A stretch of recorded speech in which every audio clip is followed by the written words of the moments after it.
good, everybody? I'm sitting here with Chris from Unshakable Man, and this is something I think with this full moon this week, putting a little time stamp on when we're recording it. Something I need. Unshakable Man, Chris. Why do we need Unshakable Man? I think we need it for the same reason that we need every man, and that's to allow to create a space where men can get a better connection with themselves, right? And learn how to find that their own way, right? Without attaching themselves necessarily to ideologies or different groups of people or this isn't about politics or what group you hang out with. It's all about a set of practices, starting with your breath, to just relax and open and connect. And in that moment, to just build a better relationship, or to build a relationship with myself and the emotions that are coming at me. And notice that I didn't say my emotions, because I think the more that I've done this work, the more that I've realized and come to accept the fact that emotions are things that are just automatic responses in my environment, and that I don't even know if I want to take ownership of those until I choose to, right? And that place feeling words on top of them. But yeah, so that's why. You just brought up something. My boss, well, one of my bosses, the I guess you call it most experienced version of my bosses. I've got three. You got three bosses. Yeah, so it's an optometry practice. So they're directors, and I'm the brand new leggy. But awesome. One of the things he's sort of said, because obviously being an optometrist, you're dealing with often sensitive information. It becomes a full holistic approach to somebody, and often you might be saying things that they don't want to hear, and then we have a product that people expect an outcome for, and sometimes that doesn't meet their expectations, and of course then the person gets upset.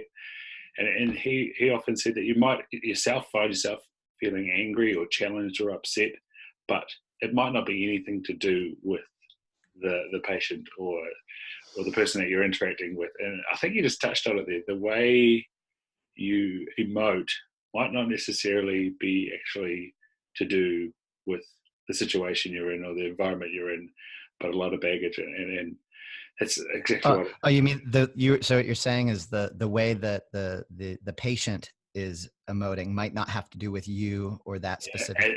And then your response as well might not have to do with them. And it might have to do with a lot of hangovers that you got at the moment. And like I said, this week, whether it's this full moon or not, I don't know, but I've got a lot hanging over me.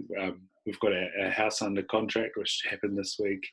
A daughter who's not sleeping and going through a leap, which means that she sort of is ultra processing everything, so is clinging and doesn't want to sleep. And it's how old is your daughter? So she is nearly 18 months. Yeah. So and she woke up just about 5 a.m. this morning. And my partner was like, "Oh, that 18-month sleep regression." I'm just like, "No." Oh man! So you've been up for 2 hours already. Yeah, no, just the one. Yeah. Okay. But if you could talk to not labeling that emotion, because like I said, it might not even be you. Yeah. I think one of my favorite doodles, or one of the doodles I like to doodle out notes whenever I learn something to help myself learn it, to really understand it. And one of them is just this diagram of emotion, feeling, thought, mood, and then after mood there's attitude or judgment, and then story. And it's like, and it just is my way of visualizing the fact that my feelings are my labels that I am putting on an emotional response that I'm noticing.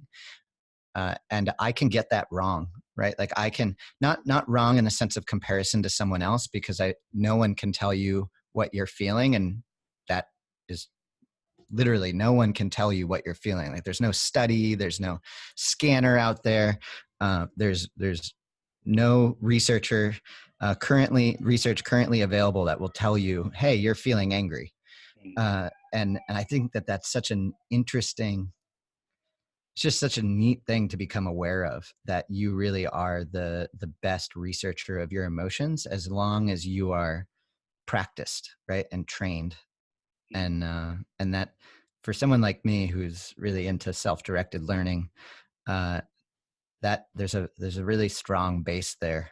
And so to bring it back to the Unshakable Man stuff and Everyman, like I feel like that's what we're practicing and teaching when we sit in these circles or we meet with other men, is those tools. So unpack that, because I just was flicking through Unshakable Man, and of course we've had Lucas on this podcast from Everyman. Yeah. Why should men not be scared to go meet up with a bunch of dudes and not just talk about the weather and sports? Well, I think that they should be, and that it's okay to be scared, and that's completely normal. If you're doing something that's abnormal to you, so and I think that the best, I don't, my best tip, rather than saying advice, would be to just, at least in our environments, is to open up about that, because you are new to something. And if you enter one of our circles or you come to a men's group with Everyman, if you are nervous and you are feeling anxious, you are in the place to be able to feel that on your body. And when you check in, to say, wow, my shoulders are tingling, my armpits are sweating, my hands are clammy, and my feet want to pick up and walk me out of this room right now. And in that moment, you are practicing, you're doing what the whole purpose of that gathering is there to teach, is how to become emotionally aware, right? And then when you, in the moment that you release that and you acknowledge that, for most people, that it immediately reduces that anxiety and it becomes connected feeling, right? And you get like, oh, I can do this. This is no longer feeling weird, right? Yeah, and I suppose it's a muscle with, and that check in, and I'm glad you brought that up.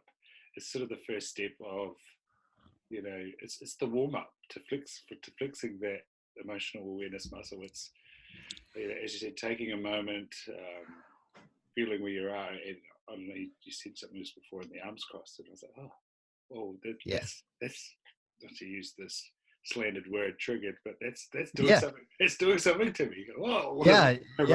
And I was even thinking about going to have this conversation because, as I said, I talked to Lucas, and it was the same. Like, as a man, as a New Zealand man, as someone from the deep south with all these narratives around southern hard man sort of stuff, it's so foreign to then try and have a conversation.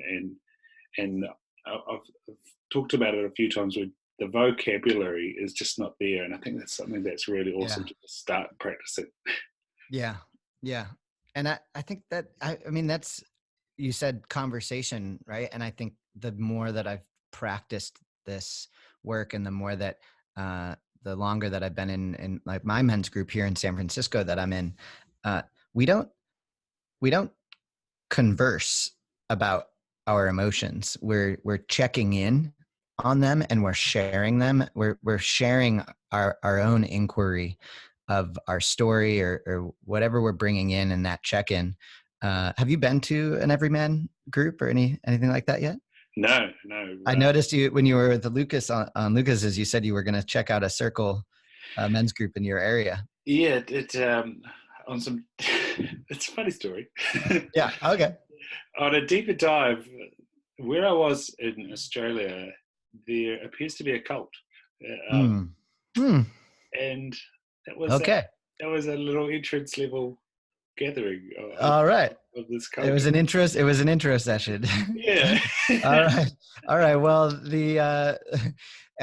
you should. I tip number 2, definitely. If you feel that is what you're getting into, then back up. But in the men's groups that we have, it really is it's, I like how you maybe in your terms it's a bunch of blokes. I don't know if that's it just means friend or bro, but for me, these are men that are in my commute path, right? They probably shop at similar grocery stores.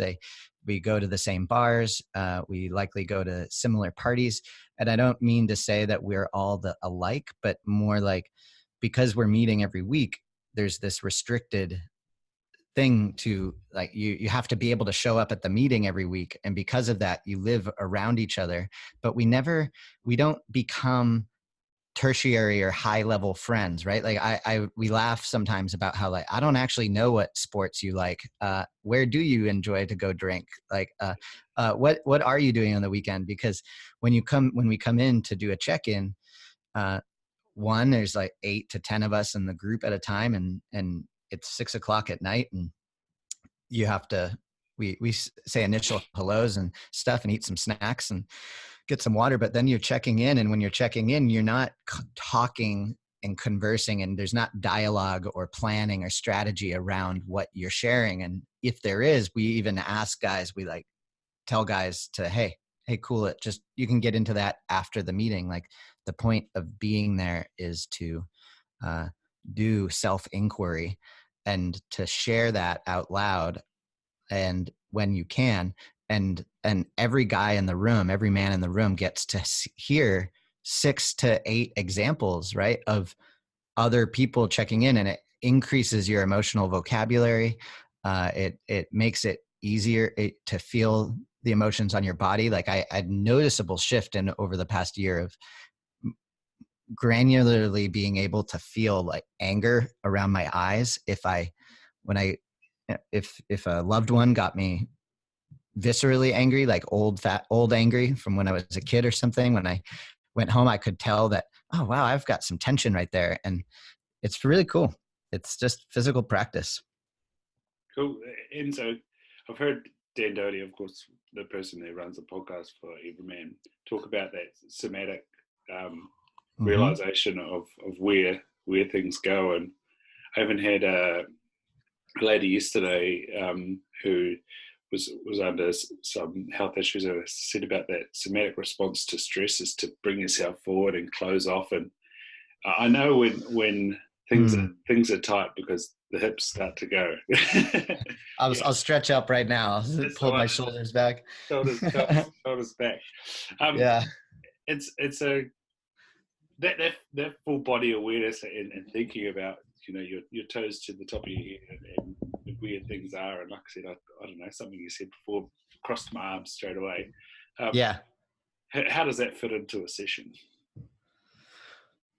How does it fit into a session? So, I mean, one of the things I think is really cool about is maybe just walking through what happens in a men's group, right? Because it isn't just a bunch of guys. There's a facilitation to it in order to have it not be the real world, right? And this, I like to think of it as invisible scaffolding, and it's social and emotional invisible scaffolding that helps you navigate a new form of language with your body and your mind. And so when you come in, we have our initial hello and everything, and then we all sit down in the circle, and when we sit in the circle, we make sure everyone can see everybody's eyes. And when you do that, everyone forms a circle automatically. So no one is sitting back too far, too forward to where someone can't see everyone. And then we usually take 3 deep breaths together, and immediately the group is just locked in. We'll do a little bit of a business round, just like, hey, any changes coming up or anything. And then just a quick 5 or 10 minute meditation, which for some people is a lot, right? Like some people, you're not meditating regularly. And for me, the meditation is that 10-minute meditation has become a pillar of my meditation habit that has allowed me to have longer meditations on the weekend. And it's cool. It's just another way to have meditation in my life. And then when you open your eyes, you do a quick check-in, just physical. How is my body feeling? Then emotionally, just try to take a stab at like what emotions are coming up, and give it some feeling words. And then we do another round. and that next round is about 8 minutes. And in that round, your idea, the goal is to tell a story, to check in on the story of these emotions that you're putting around these emotions in your head. And when you speak is to give the context, to just get to the root of whatever it is that you are, go as specific and as meaningful as possible, to just, right? Like if I was in my head and I was having an argument with, a disagreement with someone at work, and we're just locked, instead of giving the how and why and how it came to be, I would do that in my head. And then when I got to that point, I'd just say, I am having an argument at work and it's making me furious. Right. And then I would just try to feel that emotion. And when we remove that story, it allows us to tap into that feeling and to express it again and bring it up with memory. And then all the guys in the room get to, if they're in that with you, if they can drop in and like their breathing is similar to yours and everything, you really can get this feeling of like picking it up off another man, right? And you get to go there, and when someone checks in on something that is unsolvable, I think that's when it really took off for me, of the power of what we're doing. Is if somebody brings something in their life that is just so, like, not a job loss or something like that, but like a death in the family, or past trauma that no one is going to be able to make them better, right? No one's going to be able to pat them on the back and say it'll be better. That's actually the best part, because we're not there to make you feel better. And then you realize that in that moment, that is true empathy, being able to sit with someone, experience the visceral emotion of just longing or pain, and to just, in a moment of silence, maybe 2 or 3 minutes, you're just sitting there holding that. And I think that's what we call creating a container of safety. And then you remove out of that, you pull out of that, their check-in's over, and you get another one, right? And then someone else comes in to do a check-in, and theirs could be joy, right? And all of a sudden you got these 2 examples of far-reaching examples of the emotional spectrum, and you don't even know what that guy did today for work, right? Like, at this point in the night, like, you haven't checked in on anything that might have actually been bothering you on your way in. And that's one of the things that, so now I'm going longer here, but after that's all done, we do a checkout at the end, similar to the check-in in the beginning, just 15-30 seconds to leave behind whatever you brought up, and to just let it go. And the whole thing, when on my Lyft ride home, every time I'm on my way home, I'm always just amazed by how I feel like I had a mental massage, and my things that were bothering me that I thought were important at 5 o'clock have seemed to just melt into the background. And I get home, and my fiance is usually having a cheese quesadilla or something on the sofa and hanging out, and I get to walk in and just be with her, and I realize, I don't have to complain about this thing that happened at work, and I can just ask her how she's doing and be with her, and it's great. Cool. I think you brought up a thing that we don't have to fix, and that might be something that's a nature of men, apparently. If you go into things like men are from Mars and women are from Venus, or I think the other version of that's why women can't read maps and men always lose their socks, or something like that. Yeah. What's it like when you hear something initially when you first started? How hard was it to go, no, I don't need to give my 2 cents or fix or give an offer or twist this or whatever? How quickly does that go away?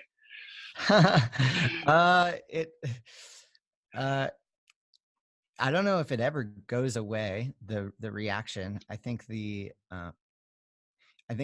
group gets stronger. That's one of the things I've noticed is if you get there, it's just like a sports team, right? Like if you if you introduce a new player to a team on the front line of football, right? Like soccer, your football and or rugby, and then they haven't practiced with the team before. They're like a square peg in a round hole, right? Like there's just all this, they haven't meshed in yet. And I think, so there's also my learning, right? But then there's the learning of the group, because you're also there to practice taking a man deeper and learning how to ask questions that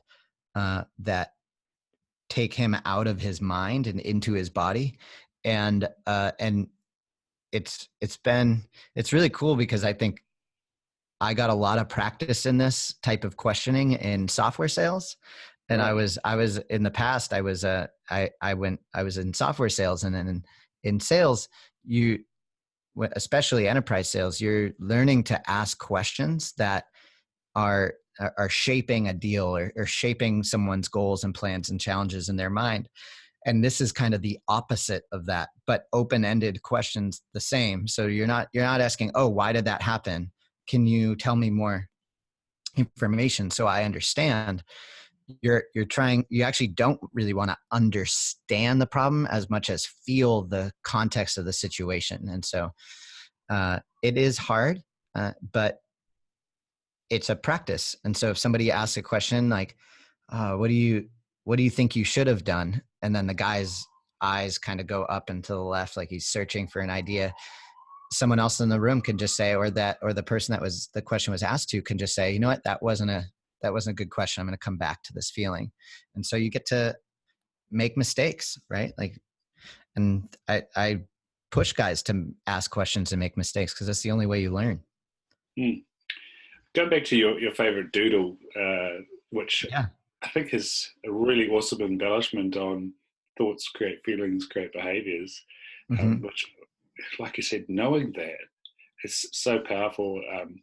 I sort of learned that through sports psychology, because I was the worst reactor on the field. I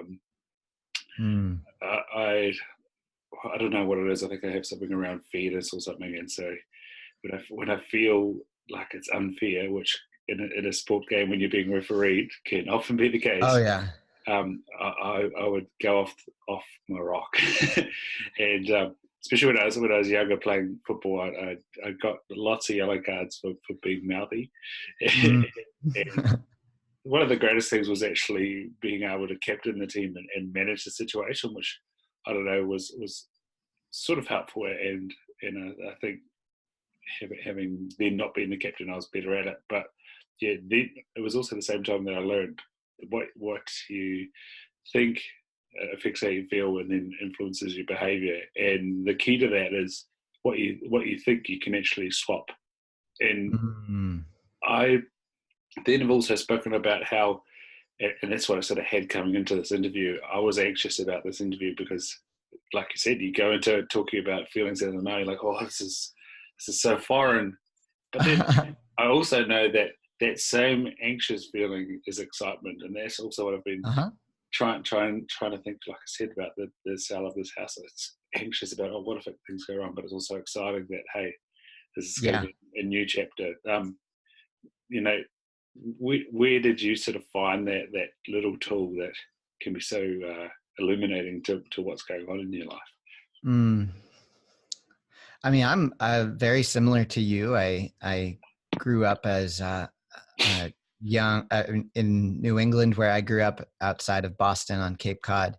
It's a very it's a very Irish Catholic, very also Protestant upbringing, like hard work hard, like family business, blue collar. I grew up in a bed and breakfast where in a restaurant with my father working at 24/7, and he still runs it and still works, all the time, and it's like a family farm. And it's interesting that that's where my mind goes when you ask that question, because I think I raced bikes at the national team level, and I shaped my world around my goals, and I shaped in a similar way to the way I notice with clients a lot, that they shape their life around their problems, right? Like when I ask somebody, and we do this, right? Because the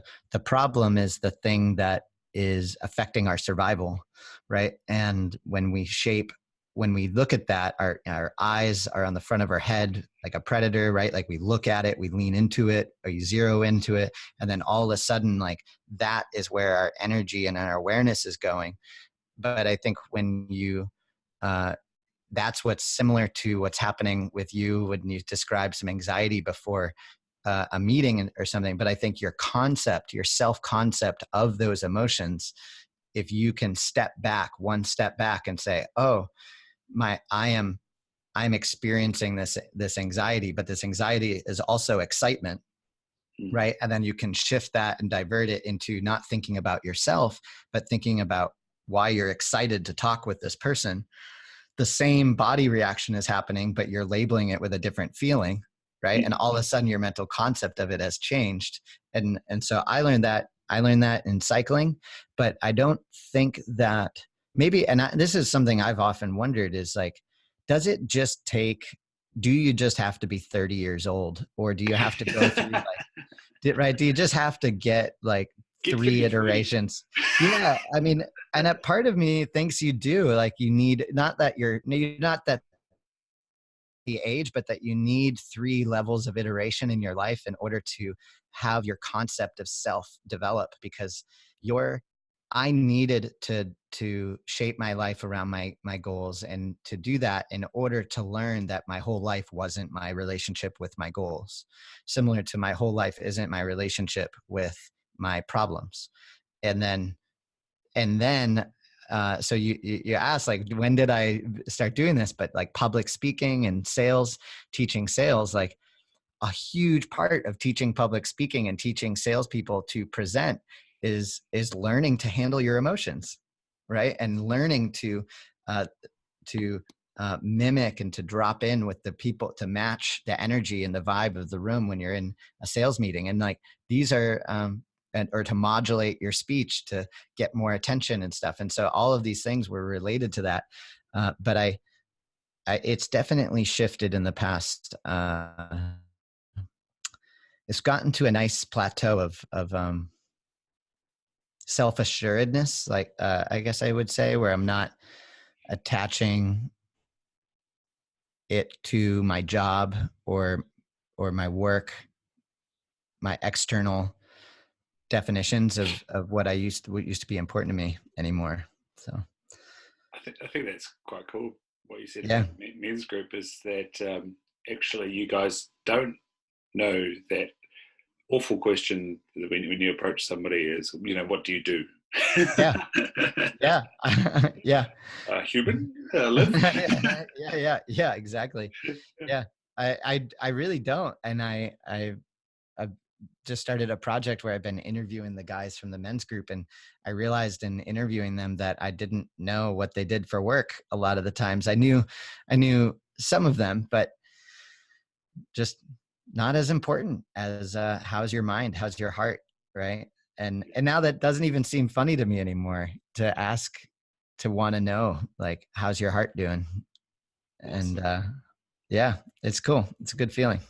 Yeah, and that's why I guess for for the majority of my episodes, I've started with what did you do on the weekend, and the thing I noticed that. Yeah, the thing behind that is, especially if you're a Monday to Friday person, often the weekends where your passion lies, and yeah. I think it was like episode 17 or something.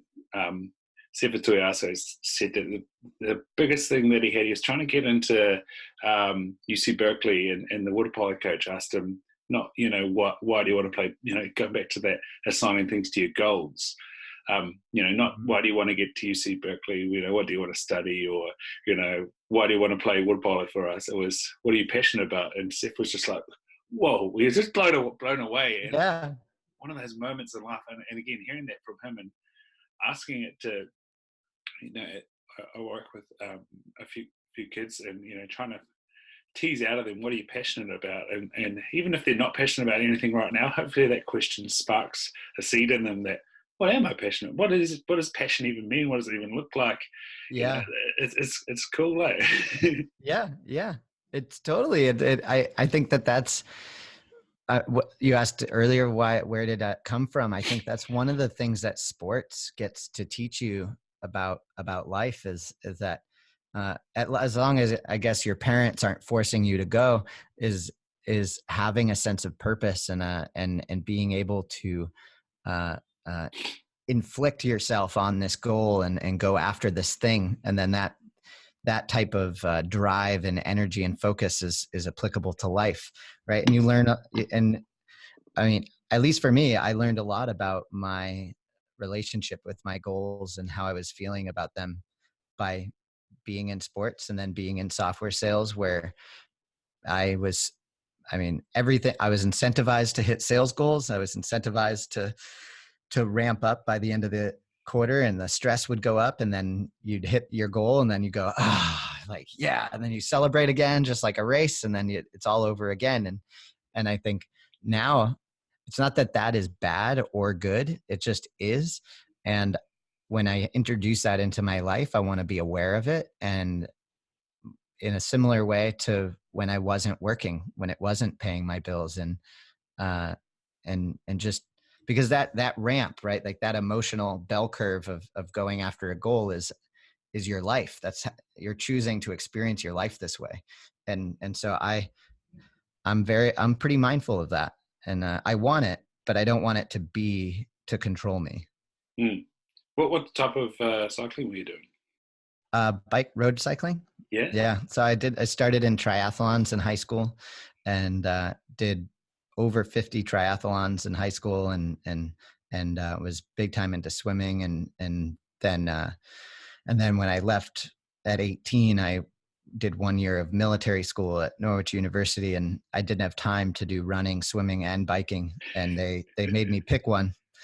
And I picked cycling, and I lost a lot of weight as my freshman year and got faster at cycling. So then left college to race bikes for 3 years. So, nice. Yeah. So you probably took the opposite path of most freshman university students, losing weight. Yeah, I definitely did. I lost like 30 pounds. So it was, different eating habits than high school 18-year-old. And so what was your sort of specialty on the road?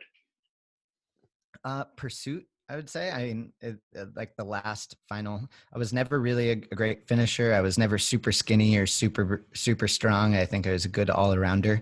But my favorite thing in cycling was supporting the team. I think a lot of people in the US don't realize that cycling is a team sport, and that you go into a race, at least when you're at a higher level, you go into the race knowing who you want to have in the front of the pack at the end. And there's guys that are there to support those guys and get them food and water bottles and protect them. And I loved that job. Like I just loved my finish line was always 20 minutes before the finish of the actual race. Cause I just wanted to get them there. And if I finished the race, that's great. But I wanted to get them to that position, and that was super fun to me. So. And you said pursuit, is that like someone goes and makes a break? Your job is to go get them and bring the team back to the breaker. Yeah. That, or like bridge a gap, or just like maintain a high tempo for a long period of time, and just keep the pace of the race high and tough. But then there's those guys that are truly talented who can sit right in behind you, and you're giving your greatest effort, and they're just, they have just another gear, right? And I don't think I was ever that guy, right? Talented enough to be the finisher who can stick at 80% for 3 hours and then find like another engine in their body somehow to go faster. So it was but that's what I enjoyed doing. And it's funny because I feel like I do that in my life now. I always, and I really enjoy being a part of a team and being the connector, or the person that helps other people be better versions of whatever it is that they do. I do that a lot with my business partner, Mike Sagoon, who hopefully you'll get to talk with at some time. And I feel the same way in these men's groups where, like, when we are sitting in the circle, you're not leading by being in front. You're leading by setting an example and just connecting all the guys together. So Yeah, the thing I love about endurance sports, and my another turning point in my life is going to the end with swimming, and then still having to finish the set, which was horrible. It was I think it was 400s or something, and the last one just took forever because I couldn't. you were a swimmer? Yeah, but till about Awesome. the age of 15. Awesome. The best I ever did was sort of 10th or no, 8th in the age group, but it was Awesome. only 8 lane pool, and we had a couple of internationals, so that was fine. Wow. Yeah, but Yeah. yeah, Yes. Swimming's great practice for that. yeah, and that black line fever, it never goes away. I've jumped back in the pool every now and again, and it takes a you know, you talk about meditation, Yeah. trying to keep your mind not occupied or what, but keep going when you're one in pain and two you're just looking at a black line. I love that black line fever. That is so true. That's exactly what that is. I can't believe I've never heard that before. Yeah, no, that's what we call it when you can't do it anymore. Yeah. Yeah. I mean, but I think I agree. I think endurance sports uh, I mean, I think that this is part of what's changed that concept of self for me, is that, uh, when you truly understand something, you can make comparisons to it in different parts of your life through different experiences. And endurance sports is absolutely an area to practice self-awareness and mindfulness, right? You're like, because when this pain can be an emotion, right? Like, there's emotions that you're going through as you're out on the, now I trail run a lot, and not so much the past 10 weeks because I broke my toe, but Oh no. but but you talk in your head, right? Like, you see this, like, you have these emotions and these feelings, and then the course is changing, and there's this, a lot of the times I like to picture the course that I'm on as if it's life, right? And you never know if life is going to be a headwind or a tailwind or an uphill or a downhill. And Mm-hmm. my relationship with the course, am I suffering right now, or am I enjoying this pain? And like, and right, and like, is that, and then, but then you also have to mitigate your physical and energy, right? Because your physical energy affects your mood, right? And so when you learn that out on a 4-hour trail run, but then you bring it into your life, and I think there's this, like, your body is like, and your mind is like a battery. And if you're tired, if you're highly caffeinated, if you're taking antidepressants, and like, and it's the modern world now, and who knows what people are putting in their bodies, and like and then you're waking up in the morning and you're picking up that freaking cell phone, and by the time you get to 11 o'clock, you haven't really been in your body at all, right? You're just, uh, in my mind, you're kind of like letting the course dictate you, right? You're just bouncing through life, just getting beaten up. And so being an endurance runner, I think that's probably why I love doing it today, is it's just it can be like a little bit, it can be an out of body experience to just go for an awesome trail run and get your body to the shape that you can do it, you know? Yeah. So It's starting to enter my sphere of influence, I think. yeah. Yeah, man. I've interviewed Zach Bitter, who's just crazy, and Yeah, I um, saw that one on your list. I yeah, haven't listened to it yet. he's a fun dude. And then, of course, I'm being a keen hunter. I follow Cameron Haynes, and he's just crazy. And then, of course, David Goggins is Yeah. popularizing it, and And us in New Zealand, we've had a trail runner who's done Moab, I think 4 or 5 times, Lisa Tamati, and she's running the length of the country, and she's Wow. hugely passionate about wellness and mental stability. Because again, when you're out there in the middle of the desert, you're trying to balance hydration with electrolytes and energy and stuff. Your mind plays tricks with you. I think that's probably the attraction. And yeah, where I'm from down south, there's a race called the Kepler Challenge, which is I think about 62 k's up and back. Okay. And, Oh, awesome. and the guys just do it so fast. And usually, and the weirdest thing is often they're just a bunch of farmers that have come off the hill and run this mountain.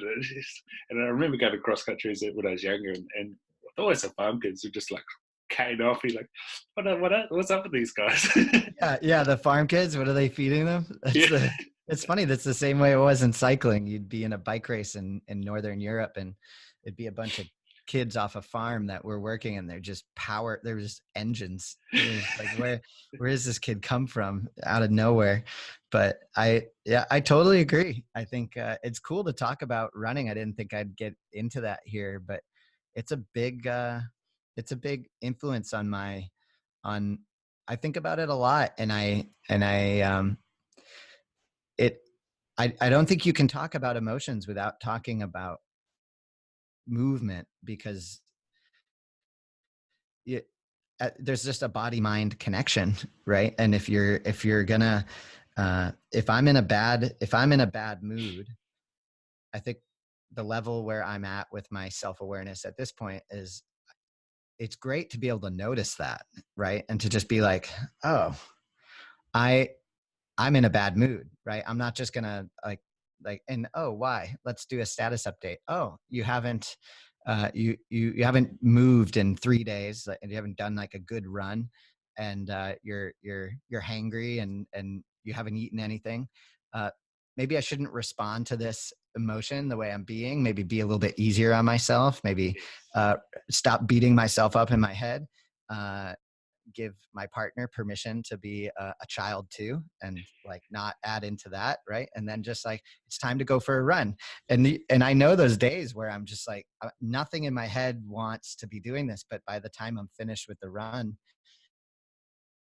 and drink a full Nalgene of water, I'm in a much better state to, well, probably just let go of half of all that, the crap, right? Not respond to it at all.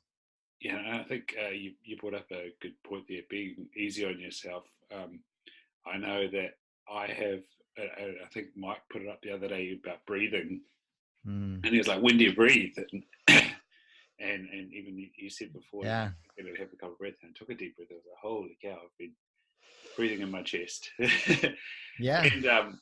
And a perfect day is getting up doing Wim Hof, which is, you know, amazing breath, and then a little bit of movement.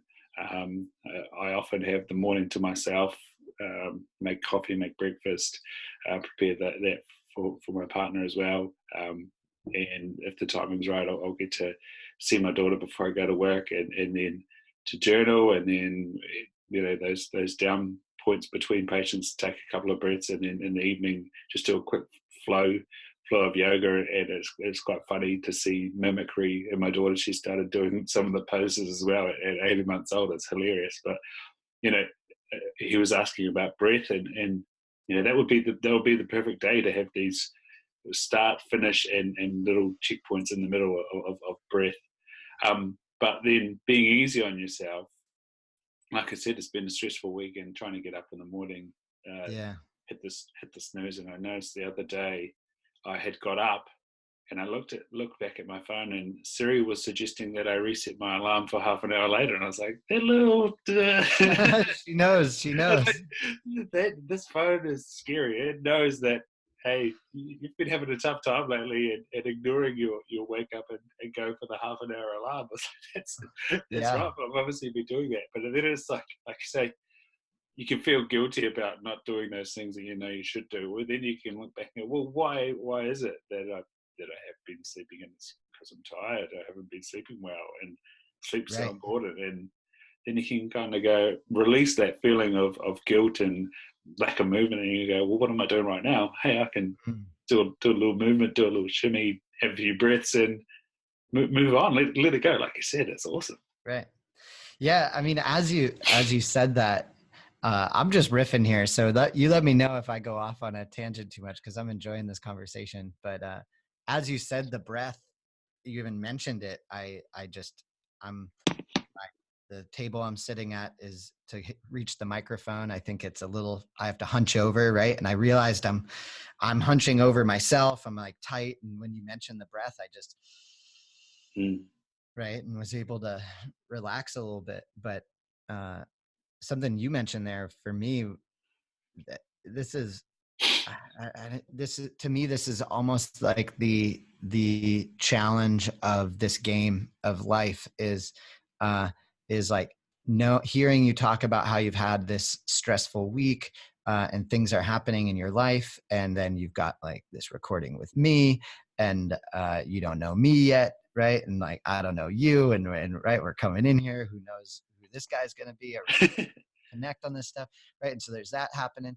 And then, but then there's also in my mind, I don't know if this happens to you, but like there's my aspirations, there's like my goals or my vision of myself and my partner and where we want to be. And it's so easy to get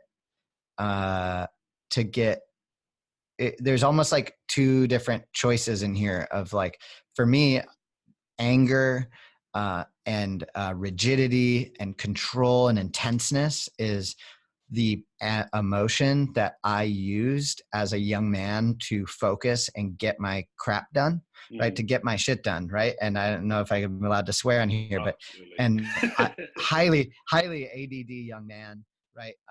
Very high energy, lots of, like had to ride my bike for 3 hours a day just to be baseline. And that, I didn't know as a young man that I was angry, but I was angry, right? And I was using that to get, and that anger became a tool that helped me focus and overcome my ADD and achieve goals and to make money. And then that turned into a job of sales, which not only gave me money, but also gave me respect from other men because I was making money. And I thought that was a big deal. I thought that was something I wanted. And then 7 years later, in my late 20s, I realized I actually don't give a crap about this. I don't want to be like any of these people. And now but I come back to today and I feel like just every day, every week, every 3 to 5 days, I feel like there's this energy awareness curve where I get tired, I see where I want to be, but I also have to give myself permission to be nice to myself. And to realize that like my dreams and my visions of what success are to not to almost, I like to say, to be happy now, right? Like there's it's possible to get for me to almost replace my visions of where I want to be and to have this it's almost like chasing happiness and then being totally miserable, right, on your way to trying to be happy, right? And it's like the path to trying to chase happiness can be a miserable path. Why would you want to do that? And so I am constantly playing with this game of uh, of of having these goals and ambitions and aspirations, not being controlled by them, but appreciating them, being clear about them, and then at the same time, being in flow with where I am now, being happy now, being content, and in that contentment, growing from there, right? Going after my goals and choosing to use anger when I want to focus me, right? Like set a 30-day challenge to like do 100 push-ups every day kind of thing, right? That kind of thing. But I'm implementing that raw emotion in my life intentionally, right? Versus, I mean, my work statement about 6 months ago, my men's group was bring the light to my work, right? And for me, that was about adopting what I kind of that issue that you're talking about right here, right? Like just, and it happens every week. And one of the things that makes me frustrated about like the masculine role models, especially in the podcasting business success manosphere, is this attitude of hustle, right? And like I'm gonna like go, go, go, like kill, kill, kill, like make deals, make money, focus, be tense. And the whole thing is like, God, this is your life. Mm. Like, like that, why? Right. So like, all right. So that's my rant. No, it's awesome. I've been hearing a lot about like how do we replace religion or whatever, and speaking of one of the Mm, manosphere success people, Jocko Willink, there's a lot to take away from Jocko, but then you don't have to get up at 4:30 a.m. and thrash yourself and own a home gym. yeah. But that is that and I think you might have even been talking with Jordan Peterson about this, but they were saying no, it wasn't that. It was him talking to Peter Attia, who's again another really disciplined, regimented. He's a doctor Yeah. engineer. He's got all the type A's. Yeah. Yeah. Yeah. um, and they were talking about how the military not only gives you tools, but it gives you a policy and a framework so that you can respond to things. And Yeah. I've heard it come up a lot lately about the fact that religion gave us the rules to just do stuff, Yeah. and Yeah. Yeah. and Well, it um, played a role for sure. yeah, and I think I've got something that I every now and again I'll flick back to these rules. It's like it's not even real. It's called the Goldman Sachs Unofficial Guide to Being a Man, and Oh, I don't know who wrote it, but I've talked about it before, I think. But look it up; it's quite cool. I will. I will. Yeah, there's some good ones in there, and one of them is, you know, do stuff in your 20s and 30s, that might Mm, sacrifice things in your 70s and 80s, because you said you got to be happy right now, and then you said about the game, and it's something that I want to explore a little bit, is game theory, and mhm. even my partner Alex and I were talking about it the other day, that the way the world right now is gamed towards, as you said, get money, get respect, and then live your life. And it's like, for what? Mhm. Yeah. You've got to be happy right now. And so being aware of the game is tough, because that's why it was. She's trying to figure out how to go back to work, and Mm, so that she can do things. And it's this balance of, do I still be a mum, or being a mum is mm, hard, being a mum is tiring, and going back to those what do you do questions. Well, I'm a mum, and for some reason in this world, and that goes back to this the thing that's getting criticised quite a lot now, the manism, or is that being a mum is sort of insignificant, when it's not. It's right. amazing. It's how we all get here and carry on and are developed. Yeah. How is gaming sort of, not playing on a computer, but gaming, the way the world is shaped, how's that sort of influenced your thoughts? And of course, sales is gaming. Oh, yeah. I mean, I think back to gaming, but also the role of religion, right? I think there's been some of the neatest. I don't. One of the things I want to be aware of in my life is I don't want to throw out everything just because I don't understand it, Yeah. right? And I might have like a certain relationship with the idea of religion from my past perspective, or my experience in my family with whatever, with religious experiences. But I think that it did provide, and it still does provide, a set of best practices, Mm. and it was created by humans, right? And I think one of my things I'm most excited about over the past 5 years has been like spirituality without religion, and learning about the concept of self, and the concept of who am I in oblivion, and then how much we need, as humans, we need these we need this in order to conceptualize and to engage and connect with our world, but then also uh, we need rules to not be assholes to each other, right? Yeah. Like in certain religions that were around before there were before there were prisons, were also that religion provided the rules and structures for banking. They provided the stuff for the judicial system, right? And then as a society, as we have matured and we've leveled up, the newer religions have not needed to hold that role in society. So they become more and more spiritual. And I thought that as I've discovered that and become aware of that, it's allowed me to not throw out religious values and to really look at them and try to pick from different ones. And my friends that have different relationships with the religion, to really learn about their beliefs and their systems to kind of mold my own ideas of values in the world, right? But I'm definitely going to look up the Goldman Sachs Guide to Be a Man, because that's unofficial. Unofficial. I'm excited for the unofficial guide. I wonder if it comes with a gold watch. That's the premium version. No, there's I think the one on gold watches, and it might also be on, maybe it's sunglasses, is not needed for you anymore, as seeing as you got a fiance, but it's to do with the fact that it's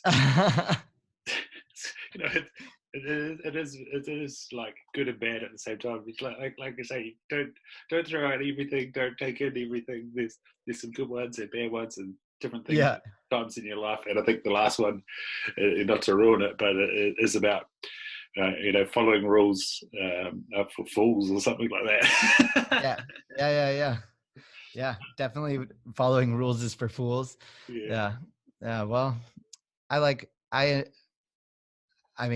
relationship with rules, and that's another area that I think every man and being in men's groups has helped me realize and accept about myself, is that if I feel out of control, like if I am dealing with ambiguity or unknowing of what is happening in a situation, I discovered that I would become tense in order to find things I could control.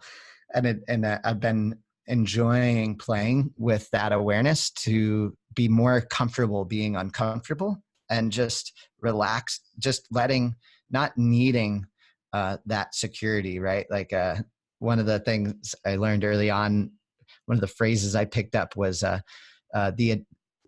the need for security can be an addiction that leads to insecurity, right? And that really stuck with me as I came to the men's group week in and week out and talked through challenges I was having in a business situation at the time, and realizing that, like, you know what, like a lot of my tension is coming from trying to control the outcome in this situation.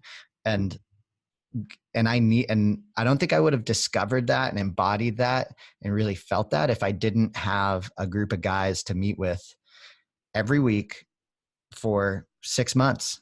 Right. And now I cannot imagine being as tense as that guy was. He was very stressed out, and I'm not anymore. So. Mate, I think that's being highlighted in this conversation. Going back to the religion thing and the upbringing, similar here, Catholic upbringing of regimented, get up on Sunday morning and put on your best clothes and go to church and sit there and stand up and sit down and kneel down and stand up again. And I guess that's that visceral and somatic reaction you get to anybody saying, I'm going to church. And you're like, whoa, what would you do? Right. But actually, that's your go back. That's your response. So sit with that for a moment, and then, like I say, explore back to that question. What's bringing you passion? What's exciting you about this? What are you getting out of it? Because your own interpretation of things, whilst that's not wrong either, them finding a passion and meaning in something is also not wrong. And that's, like you said, this, and it's tough to deal with spirituality when you've been in a regimented system for a good part of your life. Yeah. I mean, I think something that I would my perspective on religion would be that I don't have a problem or an issue with religion. I am uh, I am scared of dogma, Yeah. and I think the anytime you introduce, if we think about religion like college, and then you go to college, and when you make the purchase decision to go to college, if you give up your responsibility to college to give you what you want when you get out the other end, I think that is my issue with religion is if you are removing your responsibility and just adopting a bunch of practices that you haven't analyzed, and you're just taking out your sense of self and responsibility and replacing it with dogma. And I think that that was my concept or relationship with religion. But now that I have a stronger sense of self, and I realize I don't know what I don't know, and that this stuff has helped people and it does help humans, and spirituality and religion are totally different things and decoupled. I'm like, tell me more, right? Like I'm curious as to what, because some of the best thinkers that I've listened to on podcasts are very spiritual people, um, they're researchers of religion, right? Like they really know what they're talking about, and I'm like, that's some cool stuff. There's a thread here between all of these things. They might have different labels, but they all hit a common human need. Mm. So, And it might be going back to that. Excuse me. Might be going back to that. You've got to make it through your 20s to then realize the importance of history and where thoughts mm-hmm. and ideas come from. Yeah, yeah, but I totally agree about like do things in your 20s that your 70-year-old self wouldn't. I feel incredibly lucky to have raced bikes and to have taken the path less traveled and to have quit college, because quitting college and not going to school put me in a position where I had to do what was best. I had to figure my crap out. I had to figure myself out and create that scaffolding myself. And I noticed when my friends and counterparts graduated college, I didn't have that fall from grace. I went straight from cycling to sports and to software sales, because it was just replacing my goal oriented nature for a new set of routines. And it's just like, and I got a job very quickly, and like I never worried about resumes or trying to fit in. I just filled that need. And so but I do wish that I went to school for psychology, because at this point now I would love to have that base. No, that yeah, Conversations like this.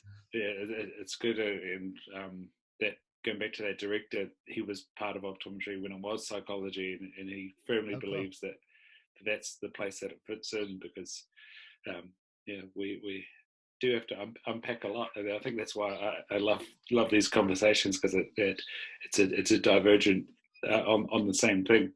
Yeah. Um, Yeah. yeah, and interesting you said about the purchase decision to go to college, and Yeah. our student loans are nowhere near as bad as what they are over there. I think I was 96K when I finished, and I'm probably about halfway through it. But Wow. it is a purchase decision, and I wrote about it on my blog, that fall from grace of um, a regimented system of marks and worth, and input and output to do the thing. No one's marking you anymore. No one, I'm the practitioner. I'm the one that's doing it. I have some directors, but they're also practicing themselves, and it's this weird conundrum of now I do the thing. I'm not defined by the mark I Yeah. get. Some people will love me. Some people will think I'm hopeless. Others will, Yeah. as I said, come back annoyed at the result. Yeah. Yeah. what where did you find the team aspect again in sales? Oh, I mean, yeah, software sales was built for someone like me at Yeah. that age. I often look back at it and think of it as like the world of tech was just like stealing my energy. I mean, I'm super thankful for the experience and for the money that I made to allow me to quit so that I could get myself here. Yeah. But uh, but that was, I mean, it was, the team aspect was awesome. But it was also the thing that led to my greatest, you know, the, the, uh, the lowest point in my life when I left sales the year after and realized that my entire identity was wrapped around an ego. And you could have said the word ego to me back then. And I did not have a concept of what this thing was.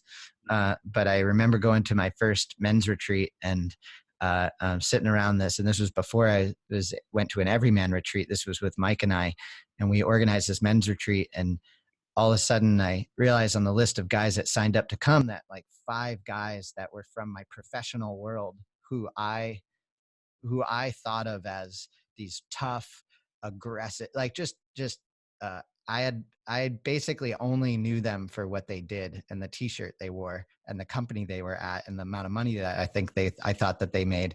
And then I find out they're coming to this men's retreat, and all of a sudden I got really scared because it was like, are they gonna see me? Is this gonna be the kind of thing that they want? Like, this is a very, in my mind back then, very woo-woo. And then we get into the first night of the retreat, and a few of the guys, we all connected on our way up, and just like, oh, cool, I'm really happy you're coming, but I'm also nervous in my mind. And we sit down to do this shrine, and we all had to bring an item that represented our past. And every one of us brought a t-shirt from a company that we had worked for that had failed or been sold or had something that, and it was creepy to see how these guys from my walk of life, specifically working in tech, living in San Francisco, without being asked, they chose to bring t-shirts that represented the companies, because and it just was this mind-blowing experience for me to be like, oh my gosh, I'm going through the same thing as these guys, that I wrap my entire identity and from 22 to 28 around the success of being in a startup billion-dollar unicorn company or something. And right, like, and this is just some tech company, right? But yet when something happened in that and I left that rocked my world, right? Mm. It rocked my entire world. And now I'm so much stronger and more flexible because I'm not as it's a much more integrated way of sense of self, right? That yeah, I'm a men's coach, but I'm also a podcaster, and I'm also a fiance and a best friend with my business partner, and I love organizing men's groups, and I trail run, right? It's not this. I have trouble saying answering what do you do, right? And I like that. I like that status. It's good, man. I think we need to move away from that question, because Yeah. even How is your mind? yeah, That's mine. that's cool. That's cool. How's your mind been? that obviously will take a couple of seconds to get a response out of, no doubt. Yeah, it's great. I love it, man. Try it out, and next time we chat, we can check in on how it goes. I've been doing it quite often, and it always gets a great response, and then usually a pretty real answer, right? And then you get to talk about all this stuff that we talked about today. Nice. I need to check in with I checked in with one of my friends last week, and I need to check in with another. Yeah, I'll do that today or tomorrow on the phone. Yeah, I think that's going to be what I ask him. How's your mind? That's fantastic. How's your mind been? Yeah. Yeah. You spoke about we spoke about team, and now I want to talk about your team. And you mentioned Mike. Yeah. There, and here's a podcast with Dan that stood out. That is a powerful one. I think there's about 24 or something on Everyman. Yeah. What a dude! And he had an awesome post the other day of you two sitting on a ledge, and he spoke about love between men. Um, Oh, that's what, awesome. what's it like working with someone who's, well, he's been through a lot, but man, you guys are awesome. What's that like? Oh, it's everything. It's rad. I just turned on my phone off airplane mode to go try to find that post, and I'm gonna put that away now. But he I mean, Mike, so as we speak, Mike is getting on a plane to move to Mexico.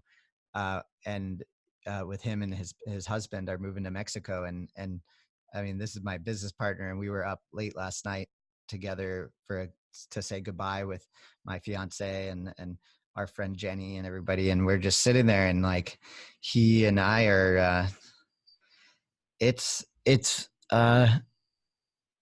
I mean, we are such lucky dudes. Like, we get to work on, we are helping men become more capable of expressing their full emotional spectrum, and at the same time we are working together as best friends and also running a business. And the job of running a business is a emotional endeavor. And I think, and it's just a challenge and a joy, and it's super cool to partner up with other people and then to appreciate him, and how we kind of just dance in the moment with what we're doing. And it was like a 3-year journey to us working together 100 full and 100%. And we had worked on projects together and done put courses together. We did a retreat together. We went to the Philippines together to do some workshops for stuff. And like, we just had all of these opportunities to try out working together. But I think what's neat is that neither one of us came that way. We're really lucky that we do this work. So this makes us both better and more capable business partners. And Mike is just, I used to come at this stuff from a very understanding perspective. I was trying to understand stuff a lot. And Mike, I feel like, came at this from a authenticity and a knowingness perspective, the ability to just sit in silence. And I think it's great. I mean, he's taught me a lot about just slowing down and being in the moment. Was it Mike that was saying about how, as a gay man, he gets the advantage because he's already come out, whereas Uh-huh. uh, I've said that before. I almost didn't say it. Yeah. Heterosexual men need to come out of their emotional closets. Yeah. And I've told him, he said something really, really nice to me about last night before he left. And he said something about like, you're the reason we are where we are in the business. And my first reaction was to say, no. But like, no. But then I realized that, my comment to him in the past, before him saying that, he didn't want me to say anything back. But my perspective of him is that his life and his choices have put him in a position to understand this spectrum of humans and I think there's lots of people like this. I mean, we're all unique. And is his being a gay man and coming out and also doing this work, sexuality is a very different thing than your emotions, right? And your gender. But I think for men, he sits in this very special space of being able to float within feminine and masculine energy, and to be to help you feel comfortable, no matter how, like, if you're coming in from a highly masculine perspective or a highly feminine, if you identify as male, he's with you, right? Like, and he can float in that area and identify with it through felt experience, right? And I think, someone like myself who is also identifies as male, but I come at it with like a more masculine, like a primary masculine perspective. I'm always I could just tell like he's got this like special gift, Hmm. right? And working together and doing retreats, like I do think this stuff is learnable, but he's a wizard. Magician wizard, yeah. Yeah, yeah, yeah, yeah. Cool, mate. How long have we been yarning for? We booked an Yeah, hour. we've been, Now yeah, we've got hour 24.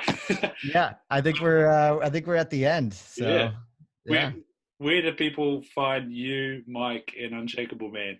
yeah. So just head over to unshakableman.me if you are a man who's in his 30s, 27 to 37, it tends to be our range, and you are wondering like, who am I? You've been living your life working for everyone else, trying to achieve success, and then one of the guys in our group has said, I'm the captain of my ship, and I never get off the ship. Everyone else gets on and gets off, but I never do.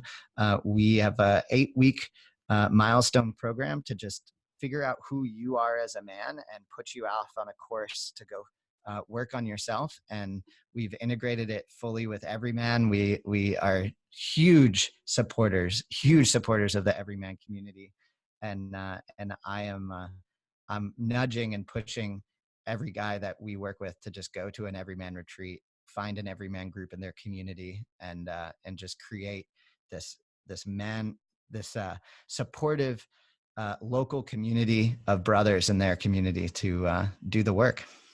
Nice, mate. Create that Yeah. tribe. So Yeah. what would you like to leave us with there, Chris? It could be question, thought, way you live your life. Go for Mm. it. Uh, I'll leave you with this one. This was a big one for me in my relationship. Love, desire, needs, and attraction are different things. And uh, when you start to look at the fact that if you look at desire is the choice to be unhappy until you have what you want, Mm-hmm. and if love is not an emotion, love is an element. It's a thing that lasts, that's there even when you don't know it's there. It's there. And if love is not an emotion, you're capable of having every emotion and still being in love with your partner, right? So you can be in full rage and still have love.